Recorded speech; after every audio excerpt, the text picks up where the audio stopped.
نحمده ونصلي ونسلم على رسوله الكريم اما بعد فاعوذ باللہ من الشیطان الرجیم بسم اللہ الرحمن الرحیم۔ مردوں اور عورتوں کی نماز میں بھی فرق ہے۔ شریعت اسلامیہ میں احکام خداوندی کے مخاطب مرد اور عورت دونوں ہی ہیں۔ نماز، روزہ، حج، زکوٰۃ کے احکام جس طرح مردوں کے لیے ہیں، عورتیں بھی اس سے مستثنا نہیں ہیں، لیکن عورتوں کی نسوانیت اور پردہ کا خیال ہر مقام پر رکھا گیا ہے۔ ان عبادات کی ادائیگی میں عورتوں کے لیے وہ پہلو اختیار کیا گیا ہے جس میں اسے مکمل پردہ حاصل ہو۔ ایمان کے بعد سب سے بڑی عبادت نماز ہے۔ اس کے بعض احکام مشترک ہونے کے باوجود بعض تفصیلات میں واضح فرق ملتا ہے۔ آج سے ہم ان احادیث مبارکہ کا ذکر دروس کی شکل میں آپ احباب کی خدمت میں عرض کریں گے کہ جن سے مرد اور عورت کی نماز میں ایک واضح فرق معلوم ہوتا ہے۔ عن وائل بن حجر قال جئت النبي صلى الله عليه وسلم فقال لي رسول الله صلى الله عليه وسلم يا وائل بن حجر اذا صليت فاجعل يديك حذو اذنيك والمرأة تجعل يديها حذاء ثدييها۔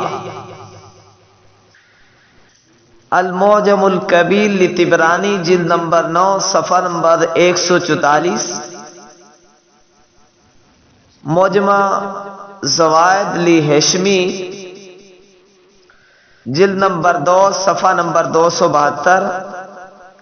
اسی طرح جامع الاحادیث لسیوطی جلد نمبر 23 صفحہ نمبر 439 کے اوپر حدیث پاک موجود ہے۔ حضرت وائل بن حجر رضی اللہ تعالی عنہ فرماتے ہیں کہ میں نبی اکرم صلی اللہ علیہ وسلم کی خدمت اقدس میں حاضر ہوا تو جناب رسول مکرم صلی اللہ علیہ وسلم نے فرمایا، اے وائل بن حجر یا وائل بن حجر، جب تم نماز پڑھو تو اپنے کانوں کے برابر ہاتھ اٹھاؤ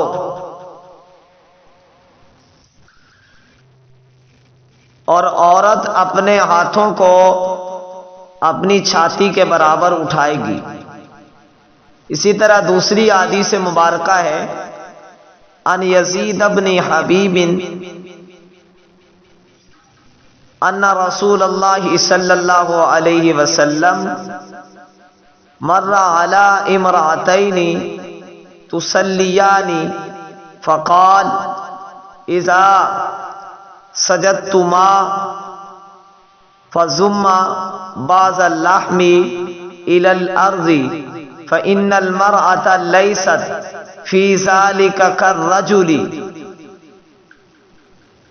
مراسیل ابی داؤد شریف صفحہ نمبر 48۔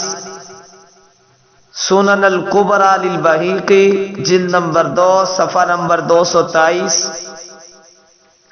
جامع الاحادیث لی امام سیوطی جلد نمبر 3 صفحہ نمبر 233 کے اوپر احادیث مبارکہ موجود ہے۔ حضرت یزید بن حبیب رحمت اللہ تعالی فرماتے ہیں کہ جناب رسول مکرم صلی اللہ علیہ وسلم دو عورتوں کے قریب سے گزرے جو نماز پڑھ رہی تھی تو جناب نبی مکرم صلی اللہ تعالی علیہ وسلم نے فرمایا، جب تم سجدہ کرو تو جسم کا کچھ حصہ زمین سے ملا لیا کرو، کیونکہ عورت کا حکم سجدہ کرنے میں مرد کی طرح نہیں ہے۔ یعنی جس طرح مرد کو حکم ہے کہ وہ اپنی کونیوں کو اور اپنے جسم کو زمین سے بلند رکھے گا، کونیوں کو جسم سے جدا رکھے گا، سجدے کی حالت میں، تو فرمایا عورت کے لیے یہ حکم نہیں ہے، عورت مکمل طور پر اپنے جسم کو جو ہے ڈھانپ کر کے اچھی طرح اور اپنے بازوؤں کو، اپنے ہاتھوں کو، ہتھیلیوں کو جو ہے اپنے جسم کے ساتھ لگا کر کے اور زمین کے ساتھ اپنے جسم کو لگا کر کے سجدہ کرے گی۔ ان احادیث مبارکہ سے ہمیں معلوم ہوا کہ مرد اور عورت کی نماز میں ایک واضح فرق پایا جاتا ہے، اس لیے عورتوں کو چاہیے کہ وہ مردوں کی طرح نماز نہ پڑھیں، بلکہ عورتوں کا جو طریقہ کار جناب رسول مکرم صلی اللہ علیہ وسلم نے ارشاد فرمایا ہے، عورتوں کے لیے جو تعلیمات دی ہیں ان کے مطابق اپنی نمازوں کو ادا کرنے کی کوشش کریں۔ اللہ تعالی ہم سب کو دین کو سمجھنے کی اور قرآن و سنت کو سمجھ کر کے اس کے اوپر عمل پیرا ہونے کی توفیق نصیب فرمائے۔